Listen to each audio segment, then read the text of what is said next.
Bismillahirrahmanirrahim. Assalamualaikum warahmatullahi taala wabarakatuh dan salam sejahtera. Saya DSP Kosuksis Nur Azlan bin Muhammad, Pengarah Bahagian Keselamatan Universiti Putra Malaysia. Sebagai pengarah keselamatan universiti ini, menjadi tanggungjawab saya dan semua pegawai dan anggota kami untuk sentiasa memastikan keselamatan seluruh kampus universiti ini, termasuk kampus Bintulu dan Hospital Pengajar Universiti Putra Malaysia. Alhamdulillah, syukur kehadirat Allah Subhanahu Wa Taala kerana dengan limpah izin dan kurnianya saya diberikan peluang dan kesempatan serta dapat memberikan sepatah dua kata di dalam taklimat Bahagian Keselamatan Universiti Putra Malaysia kali ini. Saya bagi pihak seluruh warga Bahagian Keselamatan Universiti mengucapkan selamat datang serta mengalu-alukan semua pelajar baru ke Universiti Putra Malaysia. Selamat datang ke keluarga besar Universiti Putra Malaysia.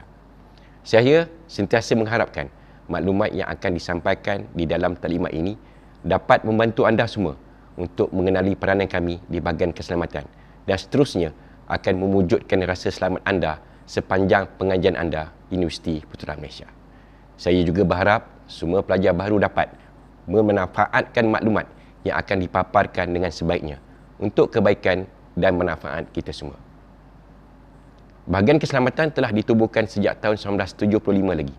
Ia merupakan jabatan yang bertanggungjawab sepenuhnya terhadap keselamatan fizikal dan diri semua pegawai, staf, pelajar dan pelawat yang memasuki universiti ini. Peranan kami adalah memastikan keselamatan warga kampus dan aset-aset universiti ini terpelihara dari ancaman jenayah selaras dengan matlamat universiti ini agar semua pegawai, staf, pelajar dan pelawat berasa selamat sepanjang berada di dalam kampus ini. Bahagian keselamatan juga beriltizam untuk menjayakan misi universiti, iaitu memberikan sumbangan bermakna kepada pembentukan kekayaan dan pembangunan negara serta kemajuan manusia sejagat menerusi penerakaan dan penyerban ilmu. Mudah-mudahan dengan sokongan dan kerjasama semua pihak, bahagian keselamatan mampu memikul tanggungjawab dalam memelihara keamanan serta kesejahteraan kampus dan mendepani cabaran keselamatan yang semakin mencabar dewasa ini. Berikut merupakan fakta ringkas berkenaan dengan Universiti Putra Malaysia. Universiti Putra Malaysia yang berkeluasan sebanyak 1,245.056 hektar adalah terdiri daripada 15 fakulti, 11 institut, 2 sekolah dan 10 kolej. Jumlah pelajar semasa adalah seramai 25,500 orang dan jumlah staf semasa adalah seramai 6,300 orang. Berikut merupakan peranan bahagian keselamatan Universiti Putra Malaysia. Yang pertama ialah memberi khidmat keselamatan pelindungan kepada universiti dan warga kampus. Yang kedua, sebagai badan penguatkuasa undang-undang dan peraturan dalam kampus. Dan yang ketiga, memberi khidmat nasihat kepada pihak universiti dalam aspek keselamatan. Bahagian keselamatan terdiri daripada 5 buah seksyen yang utama, iaitu Seksyen Kawalan Akses, Seksyen Trafik, Seksyen Siasatan Jenayah, Seksyen Kereta Peronda MPV dan Seksyen Bilik Gerakan. Peranan Seksyen Kawalan Akses ialah membuat pemeriksaan kepada kenderaan yang keluar masuk ke dalam kampus dan memeriksa pelekat kenderaan, pas pelawat, kad kampus dan juga pas pekerja. Yang kedua ialah Seksyen Trafik. Antara peranan seksyen trafik ialah membuat kawalan lalu lintas jalan-jalan dalam kampus semasa waktu puncak, mengeluarkan notis saman lalu lintas kepada individu yang melanggar peraturan lalu lintas dan mengunci kenderaan yang melanggar peraturan lalu lintas. Yang ketiga ialah seksyen siasatan jenayah. Peranan seksyen ini ialah menjalankan siasatan kepada kes-kes jenayah yang dilaporkan berlaku dalam kampus dan juga menjalankan tugas-tugas pemantauan dan intipan bagi mencegah aktiviti jenayah dalam kampus. Yang seterusnya ialah seksyen Kereta Peronda MPV. Seksyen ini berperanan menjalankan rondaan keselamatan di dalam kawasan kampus, memeriksa individu-individu yang mencurigakan dan mengiringi kenderaan VIP bagi aktiviti program yang dianjurkan oleh pihak universiti. Dan yang terakhir ialah seksyen bilik gerakan. Seksyen ini bertindak sebagai pusat komunikasi keselamatan dalam kampus dan bertindak sebagai operator kamera litar tertutup CCTV yang dipasang dalam kampus. Peraturan lalu lintas dalam kampus. Semua pelajar Universiti Putra Malaysia tertakluk dengan semua peraturan yang berkuat kuasa dalam kampus, termasuklah peraturan lalu lintas seperti yang digariskan dalam Kaedah 37 hingga 47 Akta Universiti dan Kolej Universiti 1971, Kaedah-kaedah Universiti Putra Malaysia, Tata Tertib Pelajar-pelajar 2005.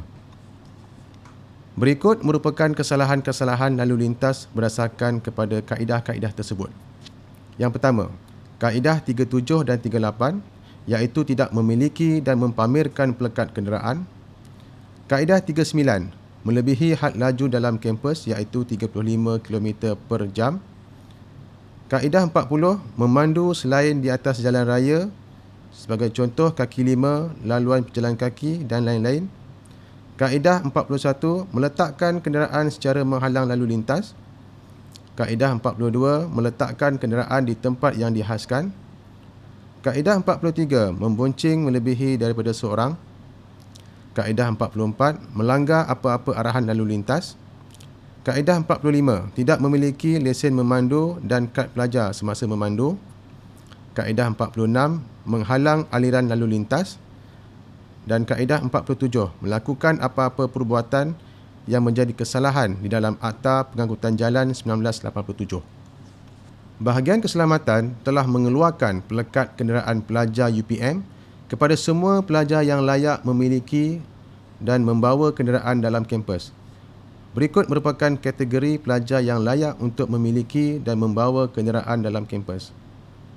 Untuk kereta ialah pelajar jurusan Master dan PhD, pelajar Bachelor tahun akhir, pelajar Bachelor luar kampus, pelajar Bachelor yang terlibat dengan latihan industri atau projek atau praktikal, dan pelajar yang menjawat jawatan dalam Majlis Perwakilan Pelajar dan Majlis Perwakilan Kolej. Untuk motosikal ialah semua kategori pelajar kecuali pelajar Bachelor tahun pertama dan pelajar asasi pertanian. Berikut merupakan statistik kemalangan jalan raya dalam kampus bagi tahun 2017 hingga 2019. Kampus Universiti Putra Malaysia tidak terkecuali daripada berlakunya kes jenayah. Berikut merupakan kes-kes jenayah yang kerap berlaku dalam kampus. Yang pertamanya ialah curi dalam bilik pelajar, curi motosikal dan basikal, curi beg dalam surau, ragut, menceroboh blok pelajar wanita, gangguan seksual, berkhalwat dan memiliki dadah. Yang pertama, curi dalam bilik pelajar. Barang-barang peribadi yang kerap menjadi sasaran dalam kes ini ialah telefon bimbit, komputer riba, beg duit dan sebagainya. Kejadian lazimnya berlaku pada waktu malam hingga waktu pagi pada hari Sabtu dan Ahad. Antara punca-punca berlakunya kes ini ialah tidak mengunci pintu dan tingkap sebelum keluar bilik, meletakkan anak kunci atas pintu, dalam kasut dan lain-lain, mendedahkan barang berharga tanpa pemantauan, membawa masuk orang yang tidak dikenali dan tidak peka dengan orang luar yang keluar masuk dalam kawasan kolej dan juga blok. Kedua, curi motosikal dan basikal. Antara jenis motosikal yang kerap menjadi sasaran penjenayah ialah Yamaha 125Z, Yamaha RXZ, Yamaha 135LC dan Honda EX5. Kebiasaannya berlaku dari jam 10 pagi hingga 5 petang, iaitu pada hari kuliah dan kerja. Suspek dalam kes ini lazimnya terdiri daripada 2 orang yang menaiki sebuah motosikal. Manakala suspek untuk kes curi basikal ialah 1 orang dengan berjalan kaki. Antara punca-punca berlakunya kes ini ialah tidak memasang kunci pendua seperti rantai, forklock, padlock dan lain-lain, dan meletakkan motosikal atau basikal di tempat yang sunyi dan jauh dari orang ramai. Ketiga, curi beg dalam surau. Sasaran penjenayah dalam kes ini adalah beg dan laptop yang diletakkan di dalam surau semasa pelajar sedang bersolat. Lazimnya berlaku pada waktu solat Zuhur dan Asar secara berjemaah di surau-surau di fakulti dan kolej.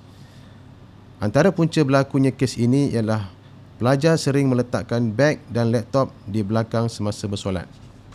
Keempat, ragut. Kejadian ragut lazimnya berlaku dalam 3 situasi, iaitu yang pertama, semasa pelajar berjalan kaki, kedua, semasa pelajar menunggang motosikal, dan ketiga, semasa pelajar menggunakan laptop di kemudahan Wi-Fi di fakulti-fakulti. Pelajar dinasihatkan supaya berjalan kaki melawan arus lalu lintas semasa berjalan kaki di tepi jalan raya. Tidak meletakkan beg tangan di dalam bakul semasa menunggang motosikal, dan hati-hati dengan orang yang tidak dikenali yang datang bertanyakan sesuatu semasa menggunakan laptop di kemudahan Wi-Fi di fakulti-fakulti dalam kampus. Kelima, menceroboh blok pelajar wanita.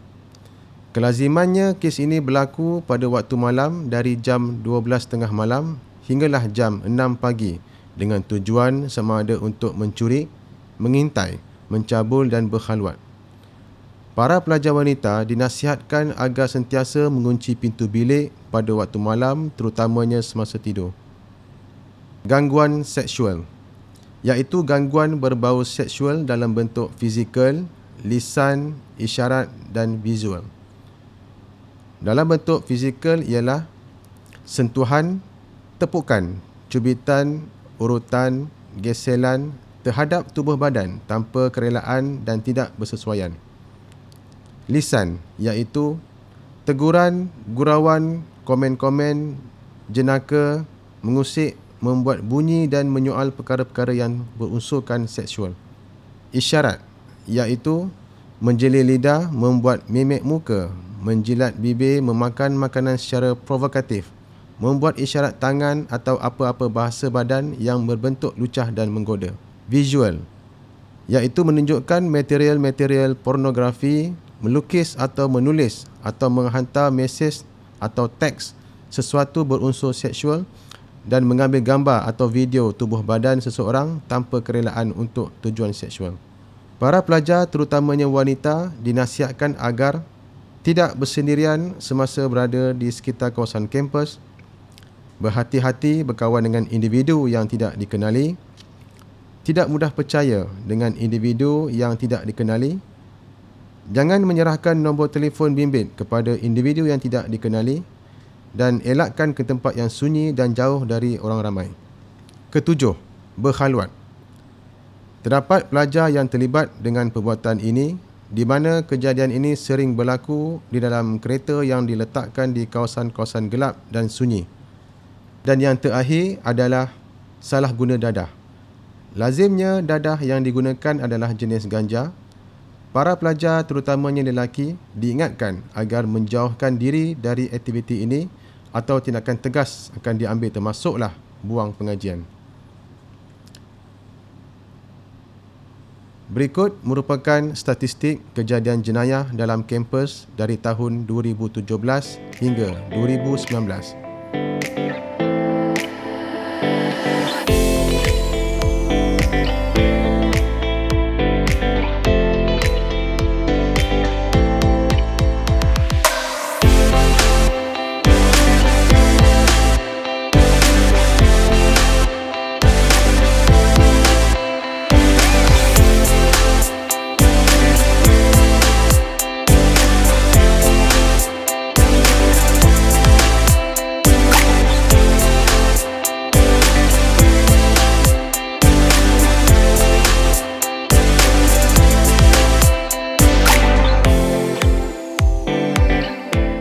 Berikut merupakan senarai do and don'ts yang perlu dipatuhi oleh para pelajar UPM bagi memastikan aspek keselamatan diri dan harta benda terjamin. Do. Memiliki aplikasi Putra VID sebagai pengenalan diri bagi menggantikan kad metrik fizikal. Berpakaian mengikut etika pakaian yang telah ditetapkan. Menjaga harta benda peribadi dengan sebaiknya. Menggunakan bas kampus yang disediakan untuk ke dewan kuliah perpustakaan dan lain-lain. Sentiasa berteman sekiranya berjalan kaki pada waktu malam. Menjauhi diri dari sebarang perlakuan jenayah. Memastikan bilik berada dalam keadaan selamat sebelum meninggalkannya. Menjaga kebersihan tempat tinggal.